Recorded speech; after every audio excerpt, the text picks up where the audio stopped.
자, 여러분들 이렇게 뵙게 되는 거는 이제 농민 기본소득 설명회를 갖고자 합니다. 그러니까 여러분들 뭐 농민 기본소득이라고 다 들어보셨죠?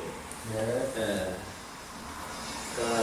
그러니까 아주 쟁점되는 사항만으로 한번 서로 얘기 나눠봤으면 해요. 그러니까 왜 농민 기본소득을 지금 얘기하는 건지, 그리고 그동안 농민단체들에서 준비했던 한 2, 3년간 준비했던 농민수당하고는 뭐가 같고 뭐가 다른 건지, 그 다음에 도대체 이 농민 기본소득을 할 때 농민의 범위를 어떻게 잡는 건지, 마지막으로는 재원 마련에 뭐 이렇게 계획이 있는 건지, 뭐 기타, 그리고 이후 계획들이 어떻게 될고 이런 얘기를 같이 나눠보도록 하겠습니다. 아까 김영태 원사님 먼저 얘기를 해보니까는 농사 이것저것 하시는데 1년 농업소득이 얼마냐니까 그냥 적자래요, 적자. 우리 저 사무국장님은 농사 얼마나 하세요? 조금 없는. 그래서 1년에 많이세요? 많이죠. 그러니까 1년에 버는 농업만으로 버는 농업소득이 얼마나 돼요? 저요? 네. 모릅니다. 보고 싶습니다. 여러분, 우리나라 농민들이 1년에 농업만으로 버는 농업소득 평균이 얼마 정도 될까요? 얼마 될 것 같아요? 1년이요? 예, 1년. 1,000만 원인가? 연평균. 예, 1,000만 원 됩니다. 1,000만 원에서 계산하는 방식에서 한 1,200까지 올라가기도 하지만 되게 1,000만 원이. 근데 그 1,000만 원이라는 거는 대농들, 기업농들이 포함되는 겁니다.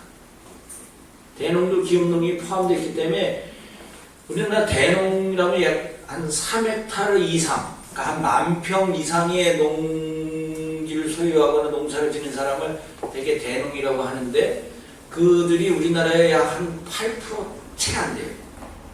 8% 잡으면 돼요. 그러니까 3헥타르 미만의 농가가 우리나라에 한 92% 됩니다. 그러니까 3헥타르 미만의 중소가정농이 92% 버는 이 농업소득은 얼마나 될까? 이 대농들 빼면 얼마 될까요? 좀 머리 흔들지 말고 좀 써보세요. 한 500만 원 되가. 한 700만 원 좀 넘습니다. 750까지 또 가고, 계산에 따라서. 그런데 우리가 가족농 소농이라 할 때 대개 1헥타르 미만을 가족농 소농이라고 해요. 그 1헥타르 미만인 농가가 우리나라의 약 한 70%? 75% 정도 돼요. 1헥타르 미만의 가족농 소농이 버는 1년의 평균 농업소득이 얼마 정도 될까요? 1년? 네, 1년. 총. 그럼 1,500?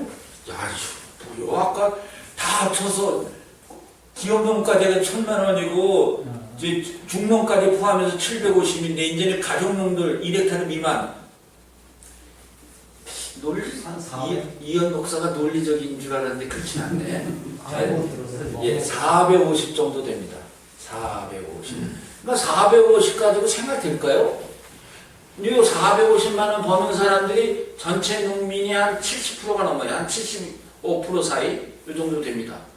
우리나라 전체 농민을 약 지금 225만 명이라고 통계를 그렇게 얘기해요.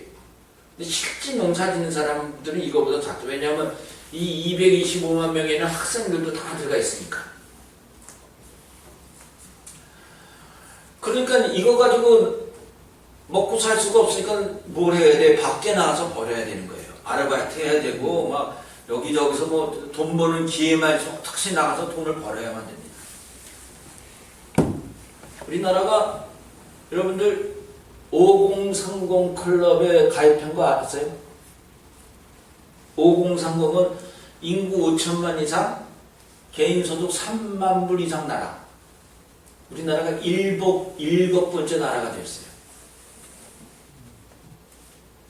7번째 나라. 이거 뭐 굉장한 일입니다. 우리나라 그 역사상 이렇게 소위 말하면 경제적으로 풍요로운 때가 없었어요.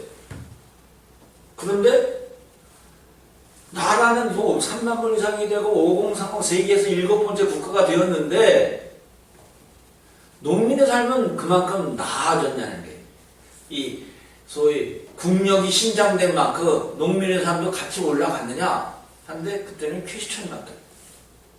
오히려 농민들의 숫자는 더 줄어들고 그 다음에 농가 부채는 늘어났어요. 제가 85년도에 그 농촌에 나왔는데 그때 농민의 구호가 1200만 농민 단결했다, 정부는 뭐 각오하라 뭐 이런 거였어요. 그때 아마 내용적으로 한 1000만 정도 됐을 거예요, 농민이. 근데 이제 농민운동 구호로는 1200만 농민이라고 했으니까. 근데 지금 그게 200만, 이 학생들까지 포함해서 225만 명으로 줄어들었어요. 농가 부채 지금 평균 부채가 얼마일까요? 김용태 권사님은 빚이 얼마나 돼요? 평균, 그러니까, 예. 농사 규모가 클수록 단위는 커지는 거니까 얼마 돼? 괜찮아요. 저는 그렇게 많지 않습니다. 어휴, 다행이네. 우리 좀 조금 농사 지시는 우리 국장님은 얼마 잘해요? 저요? 예. 한 5천 됩니다. 5천, 평균이 5천입니다. 평균. 딱 평균 부채지셨네. 좀 규모 있는 대농들은 보통 다 2억이 넘어요. 근데 엊그저께, 어제 옥천 가서 이 농민기부서도 그 강연을 했는데, 거기 한농현 회장이었는데, 지역대표 한농현 회장이었는데, 얼마 빚 있냐, 그러니까 한 4억 된대. 시설 농사를 많이. 그러니까 이제는 다 고투입 농업을 하게 했으니까 규모화 농업을 했고, 그러니까 이게 나라가 소위 경제적으로 풍요로운 거하고 농민의 삶하고는 전혀 이게 질적으로 달라요.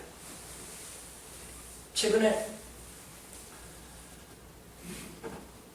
재난에 대처해서 1차 추경안이 올라갔었어요.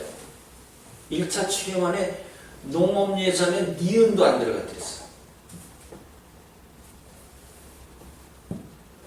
그 다음 최근에 있었던 3차 추경 하도 이쪽에서 막 왈왈 되니까 농업 예산, 농업 추경이 들어가는데 뭘로 들어가느냐? 주로 뭐 도로 건설, 다리 세우고 이런 예산으로만 갔어. 농민에게 오는 게 하나도 없어요. 여러분, 오늘인가 어제 뉴딜 대통령이 발표했죠? 그거 보셨어요? 거기에 농업 예산이 없습니다. 뉴딜에 그린 뉴딜을 포함하라고 그랬는데 그린 뉴딜의 핵심 부서 중에 하나가 농림부가 되어야 되는데 그린 뉴딜에 농업이 없어요.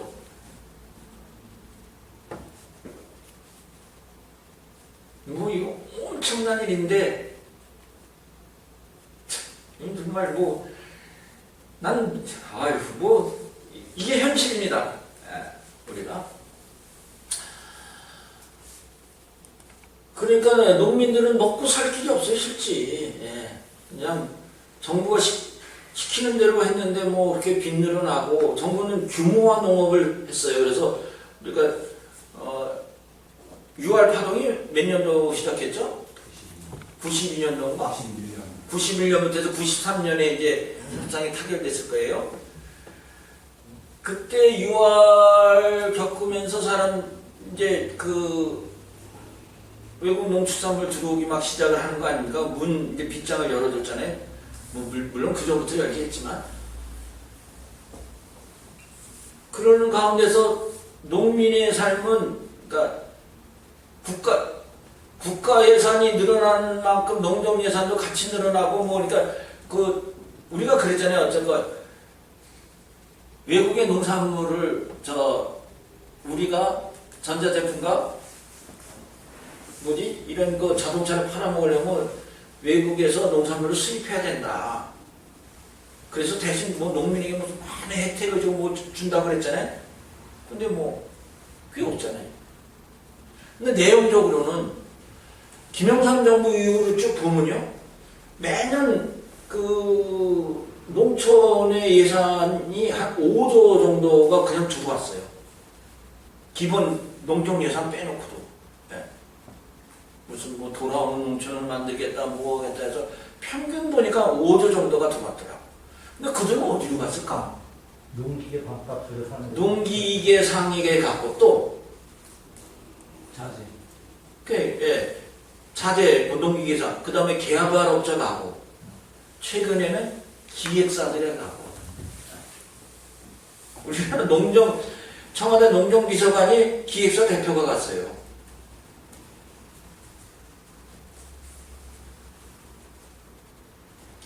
그러니까 우리가 이런 상황 속에서 최근에 일어났던 일은 뭐냐? 여러분, 농의 가치, 농업농촌의 다원적 기능과 역할, 뭐 농업농촌의 공익적 기능, 가치 이런 얘기 다 들어보시고 이 설명 안 해도 되잖아요. 그런데 그러한 기능 중에 뭐 다 아시는 거면 논의 담수 기능, 정화 기능, 이산화탄소 흡수하고 산소 배출 기능, 자연정감 보호 기능, 뭐 기타 등등등등. 근데 이런 것들은 시장에 반영되지 않아요. 우리가 시장주의인데 시장 가격에 반영이 돼야 되잖아요.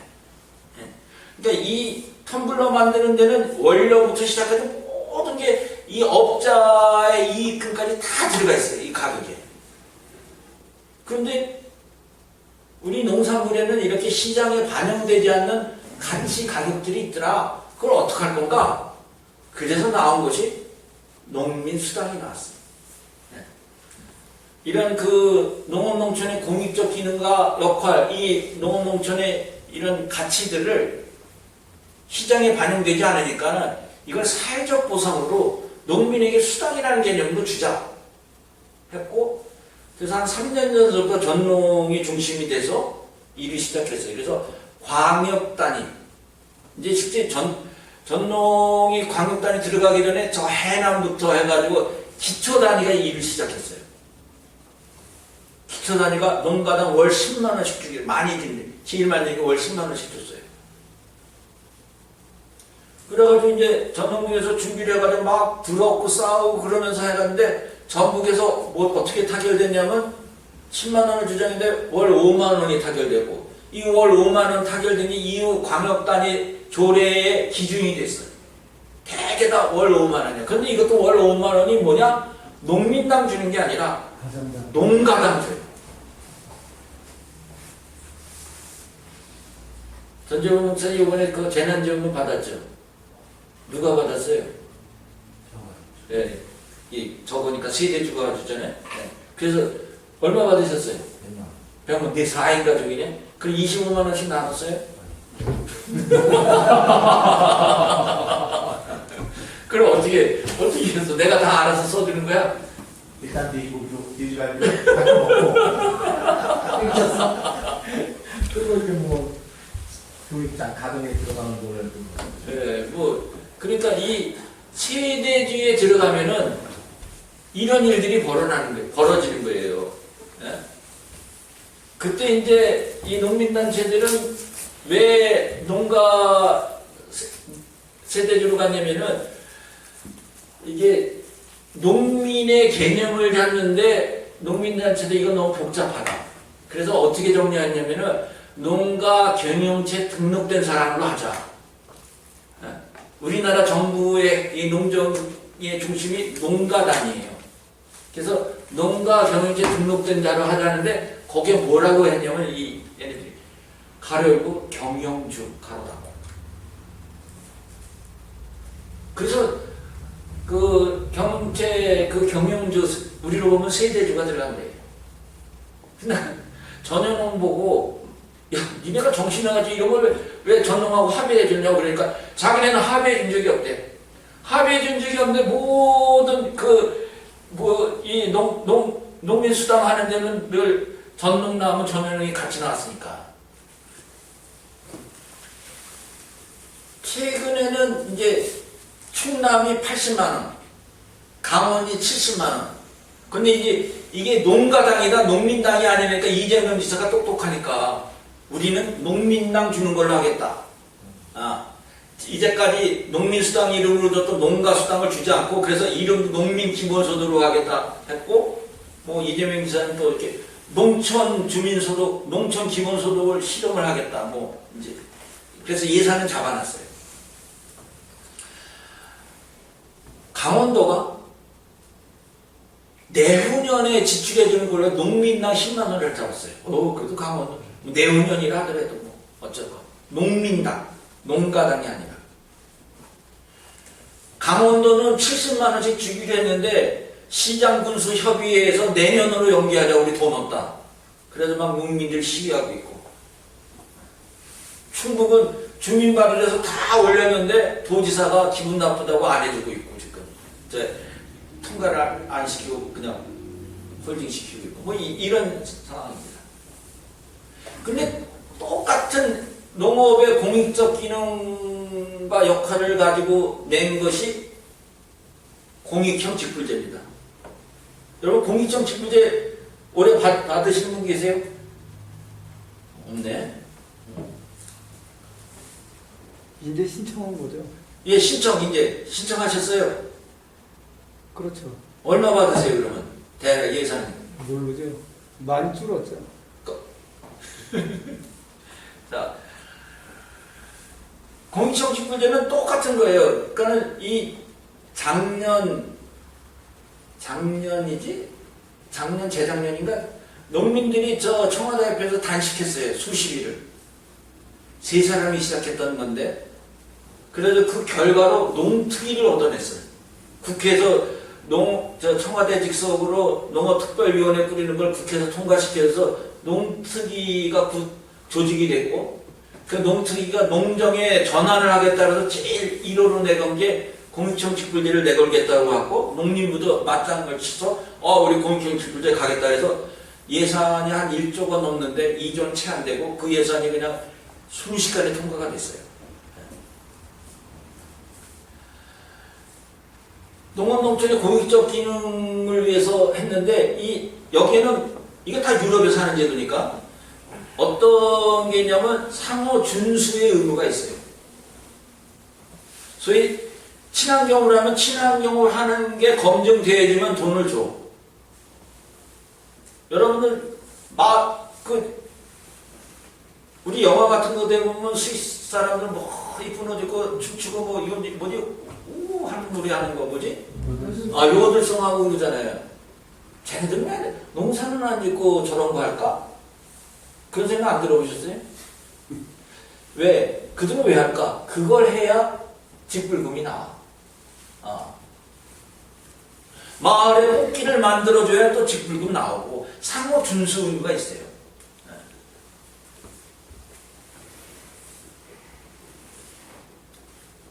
우리가 첫째 상호 준수의 의무가 있고, 또 공익형 직불제할 때 내부 토론할 때는 어떤 토론이 됐냐면은, 우리나라 직불제는 다 면적당이에요. 그래서 우리 사회의 문제가 양극화가 문제 아닙니까? 그런데 우리 농민층 내부에서도 양극화가 극심합니다. 소위 2헥타르 미만의 이 가공 소농들이, 우리 뭐 논직불, 뭐 친환경 직불, 기타 등 직불금이 몇 가지 있잖아요. 조건 불림도 있고, 2헥타르 미만이 농부들이 평균 받는 직불금이 얼마인지 아세요? 용태 씨는 직불금 받아봤어요? 평균 1헥타르 미만이 28만 원입니다. 3헥타르 이상은 얼마나 될까? 90만 원? 90만 원. 3배 정도 합니다. 3배 정도. 조금 더 써봐요. 120. 혹시 이 목사님은 아죠. 이게 1,800만 원. 왜 이렇게 차이가 나요? 왜 이렇게 차이가 날까? 면적당 주니까. 면적당. 네. 농민층 내부에서도 근 40배, 50배 차이가 나요. 엄청. 나 아는 사람은 5천만 원 받더라고, 직불금으로.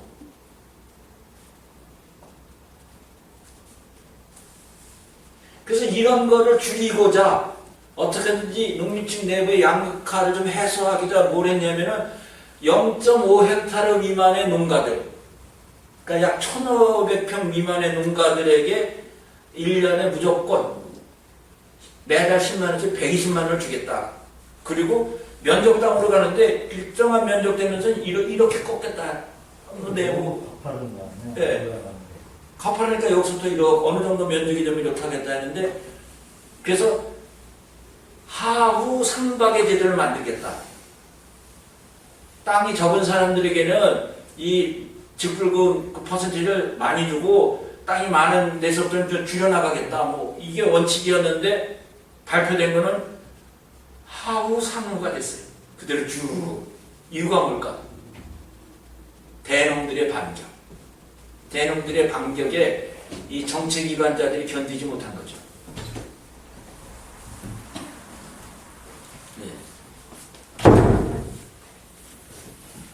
근데 이렇게 공시정직불제가 있고, 그래서 또 농민수당이 있는데, 공시정직불제는 대신 중앙정부가 그걸 줍니다. 예산도 잡아놨고. 그런데 이제 농민수당은 광역에서 조례를 통과해서 기초와 강역이 매칭해서 해요. 3대7 또는 4대6으로.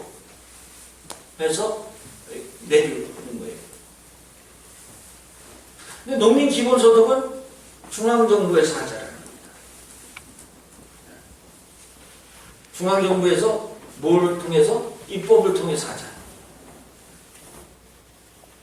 근데 월 30만 원, 여러분 기본소득이 5가지 원칙이 있습니다. 원래는 처음에 3가지였는데 2016년 서울에서 세계 기본소득 네트워크 세계 대회가 열려서 이때 2가지가 더 플러스 됐어요. 이 처음에 3가지는 뭘까요? 무조건성, 보편성, 그 다음 개별성, 개인. 그러니까 무조건성은 뭐예요? 무조건이라는 말이 뭘까? 왔다 갔다 하는 거 같지. 사람들은 누구가 나온다. 그 다음에 보편성은 농사를 짓건 안 짓건 뭐 재산이 많건 적건. 개별성 개인에게 주자. 그러다가 여기에 2가지 더 주는 건 현금으로 주자. 그 다음에 현금으로 주고 또 뭐가 있지? 갑자기 생각이 안 나네. 보편성, 무조건성, 개별성, 그 다음에 정기적으로 주자. 예. 그러니까 1년에 한 번 줘도 뭐 분기별로 주건 매달 주건 정기적으로 주자는 겁니다. 그래서 알래스카 같은 데는 1년에 한 번씩 줘요. 매년 석유의 이익으로. 근데 월 30만 원이면은 아까 우리나라 농가가 한 집당 약 2.3인이에요. 2.3인이면은 월 30집 받으면은 한 집에 1년에 얼마가 이 농민 기본소득으로 받을 수 있을까요? 1,000만 원? 1,000만 원 안 되죠. 30. 네. 아, 그러니까 한 800, 7, 800. 7, 800 정도 될 거예요. 한 750만 원 내야 되겠죠? 그러면 아까 여러분이 농업소득 할 때 750만 원은 그 계층별로 보면 어느 계층에서 이 750만 원의 농업소득을 번다 그래서 평균소득이 중농부터 한 3헥타르 미만의 농가들이 평균 농업으로 버는 소득이 750만 원.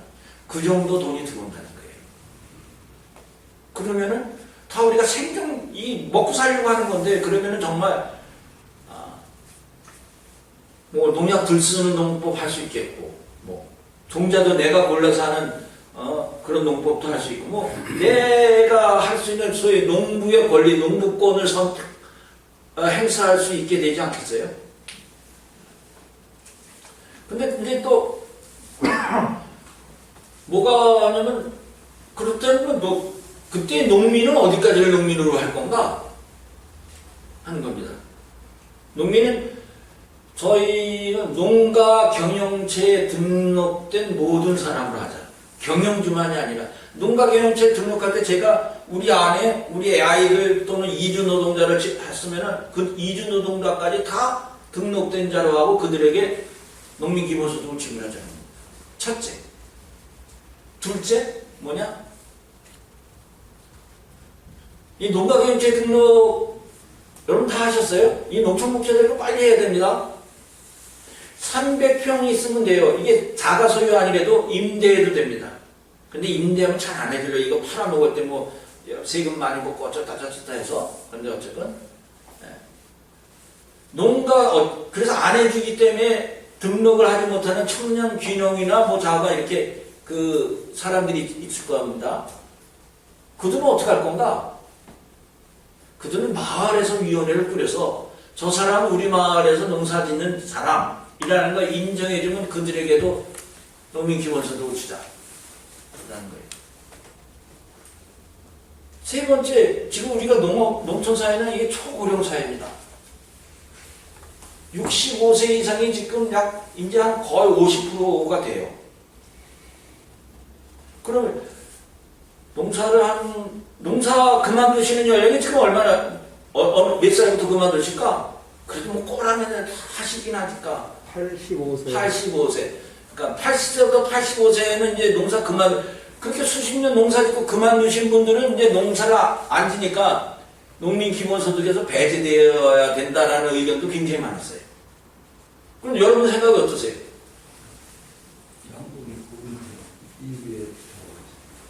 그러니까 다른 직종은 연금도 있고 퇴직금도 있는데 이런 공익적 기능에 봉사하고 헌신하는 이 농부들에게 퇴직금도 없고 연금도 없고 아무것도 없는데 단순히 나이 들어서 농사를 못 짓는다는 이유만으로 농민기본소득에서 배제해서는 안 되겠다. 그래서 나이 들어서 저 농사 짓는 분들도 마을위원회에서 저분 우리 마을에서 수십 년간 농사 지신 분이라는 걸 확인해주면 그분들에도 저 농민기본소득을 지불하자는 겁니다. 이 기본 아닙니다. 저희가 갖고 있는. 저희가 이 일을 시작할 때 전농하고 아주 갈등이 많았어요. 전농은 뭐 심하게 얘기하면은 왜 남이 차려놓은 밥상에다가 니네가 슬그머니 숟가락 얹느냐 뭐 이런 거였어요. 왜냐면 농민수당을 해서 그렇게 한 2, 3년간 고생해서 막 하고 있는데 이게 정착도 되지 않았는데 갑자기 또 왜 농민기본소득을 끌고 오느냐 뭐 이런 겁니다. 근데 이제 최근에는 저 전농 지도부하고 뭐 몇 차례 만나고 좀 이렇게 좀 어느 정도 그 뭐라 그럴까 힘을 합치자라는 데는 동의가 됐어요. 그래서 8월 초에 저 농정신문 주최로 정책 토론을 하기로 했어요. 정책 토론할 때 제가 조건을 서로의 차이를 인정하자. 서로가 차이가 있다는 걸 받아들이고 차이가 있음에도 불구하고 어떻게 힘을 합친 건가를 가지고 토론의 방향을 잡았으면 좋겠다. 그래서 뭐 제 개인적인 생각으로는 뭐 통합준비위를 꾸리자 하는데 거기까지 갈 수 있을지 아닐지는 잘 모르겠어요. 그런데 전반적으로 이 전농 지도뿐만 아니라 전농에 같이 하는 농민의 길, 농민의 길은 전농과 전현농, 신농연, 가농, 쌀전업농 이 5개 단체가 들어와 있는데 이 5개 단체가 어쩌면 다 농민 기본소득은 가긴 가야 된다라는 데는 동의해. 근데 최근에 이제 여기는 이게 농민단체를 대해서 이게 어쩌면 갈등이 있었는데 농민 기본소득을 받기가 좀 어려웠는지 무슨 얘기가 나오냐면 최근에 나오는 얘기는 이겁니다. 아예 농촌 기본소득으로 가자 라는 얘기가 나와요. 우리도 농민 기본소득으로 시작했다가 그 다음에 농촌 기본소득으로 하고 그 다음에 이게 조금 더 안정화되면은 전국민 기본소득으로 가자 뭐 이런 겁니다. 근데 지금 그냥 농촌 기본소득으로 가자 하면은 몇 가지 좀 어려운 단계가 있다. 글로 가는 건 당연한데 전국민까지 가야 되는데 농촌이란 개념을 어디까지 잡을 건가? 읍면단위 빼야 되는 건지 부터 시작해가지고 도시에서도 농사 짓는 사람들이 있어요. 농가경영지에 등록된 사람들도 있고 그들은 또 빼야 되는 건지 농촌이란 개념 속에서 뭐 여러 가지 복잡한 문제가 있어서 저희는 어쩌면 농민 기본소득을 먼저 출발을 하자라는 겁니다.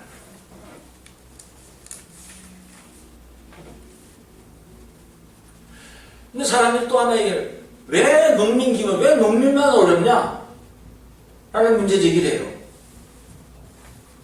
저희는 어쨌건 농민이 이런 공익적 기능을 이미 하고 있고, 그 다음에 산업화 이후에 우리가 이 물건 팔아먹으려면 가격 경쟁을 해야 되니까 이 낮은 가격에 공산품이 나가야 외국하고의 경쟁에서 우리 공산품이 이기니까 그러기 위해서는 노동자들, 값싼 노동자들 받아야 되고, 값싼 노동자를 받기 위해서는 싼 임금을 줘야 되고, 저임금에 먹고 살 수 있게 해서 저고가 정책을 하고, 그 모든 피해는 농민이 지는 거고, 그 다음에 이 6월 이후도 이 나라의 공산품을 팔아먹기 위해서 수입 농산물을 받을 수밖에 없는 현실 속에서 농민들에 대해서는 아무런 혜택이 없었고, 아까 여러분 우리 매년 5조 이상의 이 농업 예산이 뭐 기타 여러 가지 프로젝트 무슨 개발 사업으로 들어왔는데 농민들의 손에 쥔 건 없고 오히려 부채가 늘었고, 이런 과정에서 농민들이 실제 재난 지경에다 재나, 그러니까 농민부터 하되, 그러나 청년들도 어려운 거 아니냐. 근데 청년은 지금 정치하는 사람들은 다 청년들에 대한 정책을 발표해요. 농민들에 대한 정책을 발표하면 아까 얘기한 것처럼 뉴딜에도 없어. 그린 뉴딜에도. 그러나 우리는 또 장애인들에게도 이게 기본소득이 필요하겠다. 그럼 농민이 225만 명이에요. 장애인은 얼마나 되는지 알아요? 500만 명 됩니다. 400만 명은 이미 넘어서. 우리 그렇게 하는 거 반대하진 않겠다. 근데 소상공인이 또 반대. 자영업자들이. 우리가 죽는다. 근데 우리는 요번에 재난지원금 때 확인된 것처럼 우리가 농민 기본소득에도 30만 원을 지역화폐를 주잖아요. 지역화폐는 어디로 갈까요? 지역의 소상공인에게 간다. 농민은 창구를 통해서 30만 원 오지만 그 돈은 어디로 가느냐? 지역의 자영업자 소상공인에게 가는 거다. 그럼 이게 결국 당신네들 돈 모아 주자는 거다. 그러니까 지역의 소상공인들은 이거 좋다. 같이 가자. 그래서 우리는 농민만으로 하자는 게 아닌데, 자가 농민으로부터 시작하는 게 시민사회의 그 지지와 협력 또는 설득이 깊숙겠다 해서 일을 시작합니다. 재원은 어떻게 할 건가? 재원. 이게 225만 명인데 월 30만 원씩 하게 되면 225만 명 중에 이제 뭐 학생들 빠지고 나면 우리가 생각해 약 7조 조금 넘을 것 같다. 8조는 안 되겠고. 이 재원은 어떻게 할 건가? 라는 겁니다. 여러분들 요번 총선 때 통합당에서 내는 농정 공약 보셨어요? 통합당 걸 우리가 저렇게 평가를 하면 안 돼. 여러분, 그럼 민주당에서 나는 농정 공약은 보셨습니까? 민주당 걸 없지 않나요? 민주당은 농정 공약 자체가 없었습니다. 통합당은 자신감이 있었으니까. 통합당은 몇 가지를 내놨는데 그 중에 관심 있게 볼 건 두 가지 있었어요. 하나는 우리가 실제 통합당 보면 농민기본소득 같이 하자고 땡겼는데 발표를 뭐라고 했냐면 농민연금을 주겠다. 그래가지고 연 120만 원씩 주겠다. 야, 이래가 민주당보다 낫다. 민주당은 그런 것도 안 한다. 농민연금 120만 원씩 주겠다. 하나 하고, 두 번째 관심 있는 거는 농정 예산을 5%로 늘리겠다라는 겁니다. 자, 민주당은 왜 이런 것도 안 하는지 모르겠어요. 그런데 현재 우리나라 농정 예산이 전체 예산의 한 3.1% 정도 됩니다. 근데 이 공약이 누구 공약이었냐? 어디서 많이 들어본 공약이네. 누구 공약이냐? 문재인 대통령이 대선 후보 때 농정 공약 중에 하나예요. 그 당시가 약 한 3.4%였어요. 3.4%를 내 임진의 5%를 누리겠다는 게 공약이었습니다. 근데 3.4%가 매년 조금씩 떨어져 늘어나. 이게 뭐 3.4%에다가 뭐 3.9%, 4.2% 뭐 이래가지고 5%를 만들어줘야 되는데 뚝뚝뚝뚝 떨어져가지고 지금 3.1%가 됐어요. 주변에 챙기는 참모나 이게 없어서 그래요. 문 대통령은 이 농업을 몰라. 어쨌건 그래서 다시 농정 예산을 5%로 늘리는 운동을 해서 그 늘어난 금액을 그대로 농민 기본소득을 주자. 첫째. 그럼 뭐 예산 문제를 가지고 또 하나 아까 우리가 얘기했던 그 수입 농산물 할 때 그 무역에서 생기는 이익을 농업농촌에 줘라. 그런데 그걸 딴 데 주면 또 개발업자, 농기계상 다 받아먹으니까 이건 아예 목적세로 끊어가지고 농민 기본소득 이 n분의 1로 나눠주는 걸만 정해서 무역이익 공유세 뭐 이래가지고 그게 AT가. AT가 그렇게 해서 생긴 거. 근데 뭐 AT가 뭐 하는 일이 뭐 있어요? 크다란 건물 줘놓고 뭐 많은 예산 쓰지만 뭐 그렇게 가는 겁니다. 그래서 어쨌건 현재는 그래서 100만인 서명운동을 시작을 했고 1년 동안 100만인 서명을 하자.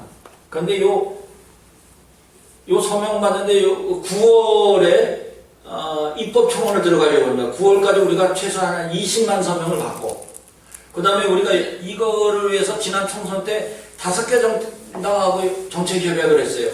민주당은 당 정책으로 못 받는다 그래가지고 민주당 농어민위원회하고 정책협약을 했고 그 다음에 녹색당하고 했고 정의당하고 했고 기본소득당하고 했고 미래당하고 했어요. 재미나는 건 기본소득당하고 미래당은 청년당은 평균 연령이 30이 안 돼. 이야 대단하더라고요.